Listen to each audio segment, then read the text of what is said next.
Hey guys, it's Dave.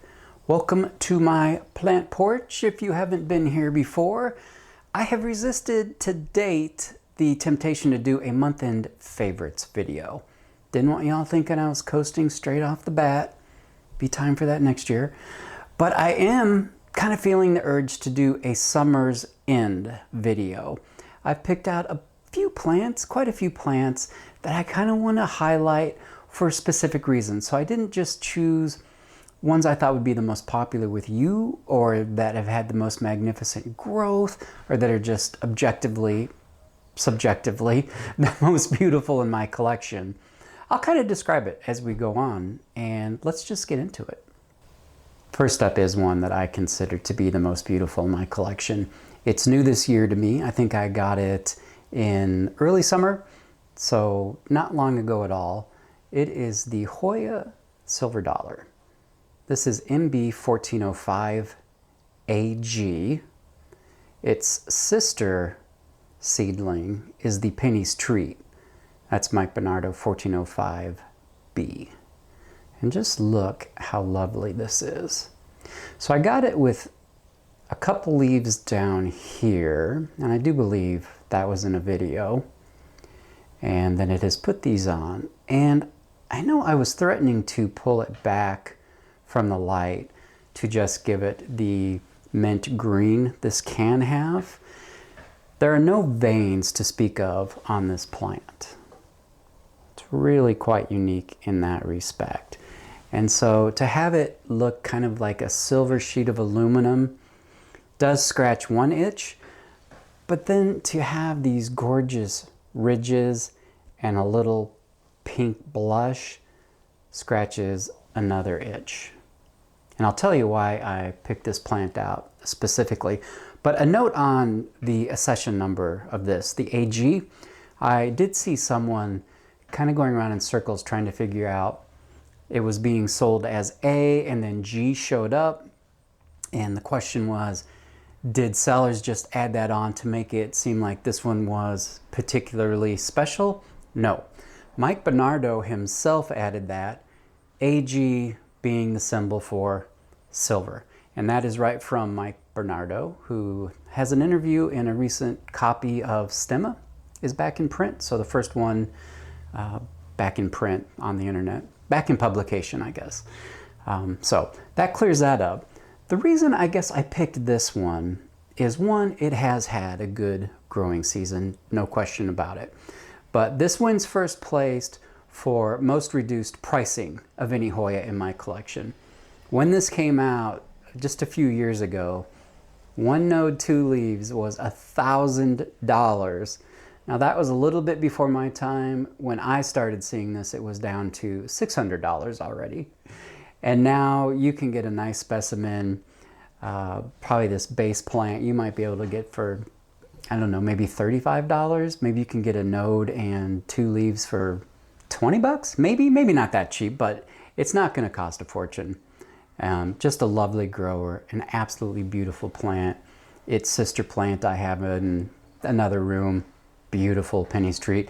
Not going to make this video, but I will mention that the parents of this one are the MB001. I'm not really sure what that one is. If I find a picture of it, I bet you're looking at it right now. And the Mellifera. And I have that one coming up, I don't know, how about next? With a channel growing as quickly as Sober Plant Guy is, I know there are tons of new viewers here every time we post. So like the voices in my head and I post a video. So you may not know my deep love for green-leaved plants. I'm not the world's biggest variegated leaf fan. So to say that the parent plant of Penny's Treat and Silver Dollar scratches another itch for me is an understatement. Would you look at how beautiful and deep green these leaves are? Just absolutely magnificent. And that might seem an overstatement, magnificent, if you're not, the world's biggest fan of plain green. But I certainly know I can find an image of the flowers of this plant, and it's so unique. This plant is cheap. I bought it small. It's very inexpensive. It has those incredibly unique flowers, and the leaves are sizing up so nice. I mean, this is a relatively large leaf already. These are coming on. It's under quite high light, so you might expect it to lose some of that deep green in the leaves. Pretty common. Very common would be for the leaves to size down because it does not need to absorb that much light. I'll be taking it out of that highlight spot probably for the winter, but just delighted with how this is growing. It's a really, really beautiful plant, at least in my book it is, and cannot wait for those flowers. I don't know how long they take, but I'm a patient man. So when it happens, it happens. I will just keep feeding it with the Tesula fertilizer that I use on all my Hoya, and I am sure it will happen. Y'all have to tell me if you like those monthly update videos or quarterly. I know Fern dropped to quarterly. I just took that as a sign as maybe you're bored with it, like I am with unboxing and plant hauls and things like that. I do something similar for the newer people here. I just don't call them hauls. I just bring out plants I've recently gotten, and I do research. So I do have something to say about the plants as I bring them out. Not as much today, but no, that's not true so far. This is the KSB-01.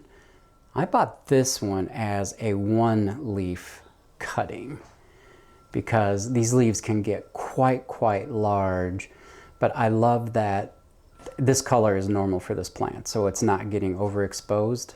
It will do this even in low light, but it won't get that really beautiful dark rim.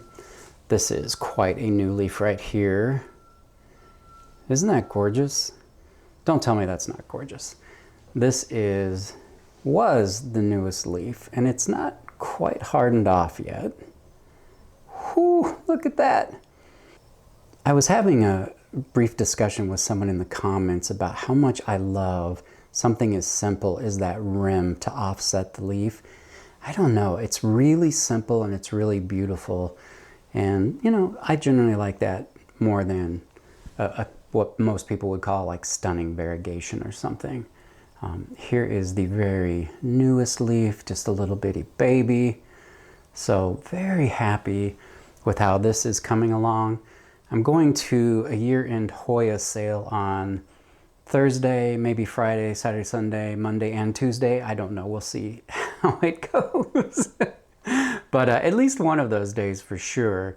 And there's another one of these with a massive leaf. So I may pick up another one of these because I'm kind of going to go in on this one like I am Svetlana, Jennifer, a couple other plants that I want to make available to more people. Just a really, in my view, gorgeous plant. I know a few of you saw my recent community post on why we continue to buy Hoya that look so much alike in terms of foliage. And I posted a picture of my Hoya Larissa as a, for example. The leaves do look like quite a few other Hoya, but the flowers just, whew. And this next one certainly qualifies there. Now, the foliage of the Calycina stargazer, is what it's known as, is certainly worth it, just for that. And I'm hoping that you can pick up on how pubescent it is. Now those two leaves right there are brand new, not hardened off. This is the leaf I bought it with. This was a midsummer purchase, and it had just the two leaves. So it put out one kind of funky leaf. You know, I had transplanted it, you know, brought it into my conditions, my care, etc., and so forth. And then it put off this leaf, and of course, these two. So I picked this one out not only for the excitement of having this specific plant in my collection, which is one I really wanted, but that it is sized up so well, so quickly. So this one really does it for me, and it's got another new growth point right there. So an absolutely gorgeous plant. And I really feel like, for me, life is too short not to have at least a few plants in my collection that are just really unique and special. And when this thing blooms, whew, it's certainly going to qualify as that. Gorgeous. My next one just got done blooming. And by done blooming, I mean just one. It is one of my, 3 or 4 variegated Hoya. You have seen much more magnificent examples of the Hescheliana. And this is mine, though. It's got these that I could be propagating from. I just haven't. Not an uncommon plant anymore at all. Not expensive anymore. And as I said, you have seen huge ones. Maybe Kevin up in Canada, you've seen his, or I'm sure many, many other people. They might be sold in box stores in big pots right now for all I know. But how I bought this plant, which was last year, it's the smallest plant I have ever purchased. It was in a tiny little cup, and it was just this. It was a node and 2 leaves, and that's all. And I don't remember what it cost. Not a fortune, because I assumed it would just die on the way home. It looked that delicate. It truly did. So it's one of those plants that, you know, I look at it and I'm so proud of because I grew this up from a node. That's, to me, that's kind of a big deal. And for someone who loves this hobby so much, for the growing part of the hobby, you know, of taking care of plants, just trying to get them up to their potential. I don't know if full potential is the right word for how I grow, you know, too many of my plants. I have some environmental restrictions that aren't going to let me. Somebody wrote in from Florida today and was talking about how easy it is to grow and flower plants there. And I feel like, yes, if you live in Florida or Hawaii, just save your care tip videos from us. We don't want your care tips. It doesn't apply to anybody except your 2 states. Is that an exaggeration? Maybe, but I am prone to exaggeration. Anyway, a lovely plant. Very happy to have it in the collection. And I call it a summer superstar because it's doing really, really well. And it's a variegated plant. I don't get to show these very often because I don't have very many of them. Now, this is a gorgeous Hoya. I don't care who you are. This is a cultivar. This is the Kaimuki by Michael Miyashiro of Hawaii. And the parentage on this one is the Megillariae and Archboldiana. And these get really bronzed in enough light. Then they fade back to dark green. We hope it doesn't die back.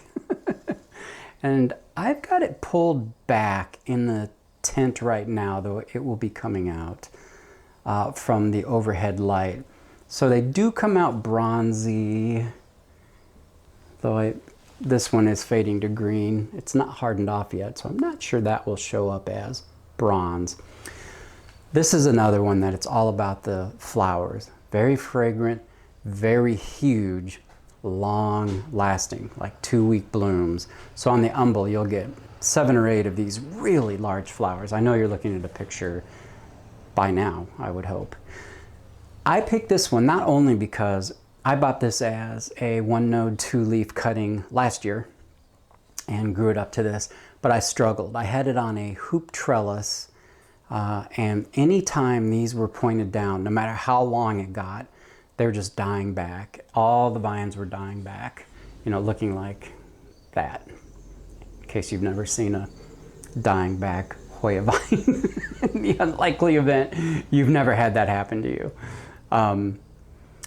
And somebody wrote in when I showed this plant, when I retrellised it onto this tower trellis, that it was possibly the metal was giving electrical signals that the plant didn't like. It's an interesting theory. It may be correct for all I know, but I had a lot of plants growing that way that weren't affected. And so I really think it was more that the vines were being turned down, and even with enough room that it was pointing up, it was just killing them off. I kind of wish maybe I would have put this on a horseshoe trellis, but it's looking really good now. I will get these after the video kind of wrapped on the trellis. I was just letting it grow out a little bit so it would be an easy turn, I guess. Don't want to do it too tight, you'll just break the vine. And I can see what's going on with this one, see if there are any leaves coming on the node. If not, I will just cut it back. So I'm not someone who's afraid to cut a vine if it will, in the long run, help the plant, help it be more beautiful, and it will bloom. I mean, sometimes people get in a snit about trimming vines like it would never bloom if you didn't do that. I want to assure you that if we did not snip vines, you would not have any of these cool Hoya. That's how we get them to you. We trim these back and propagate them and pass them on to you. And by pass them on, I mean sell them for money. This next one, A+ from me. It's one that I have had my eye on for quite a while. Everybody watching this video will know this Hoya. Notoriously a slow grower, hasn't been the case for me.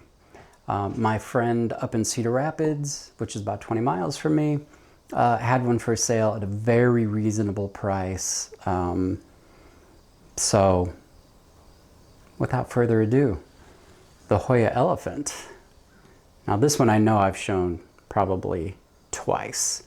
So I bought this one with this leaf here and this leaf here grown under very bright light in a greenhouse. In my care, it put on, and it got repotted here, of course. So it put on this leaf. I shouldn't say repotted, of course, because a lot of you don't know me, but I don't waste any time putting a plant into a substrate that I know and love and use and understand. I've never paid a penalty for doing that.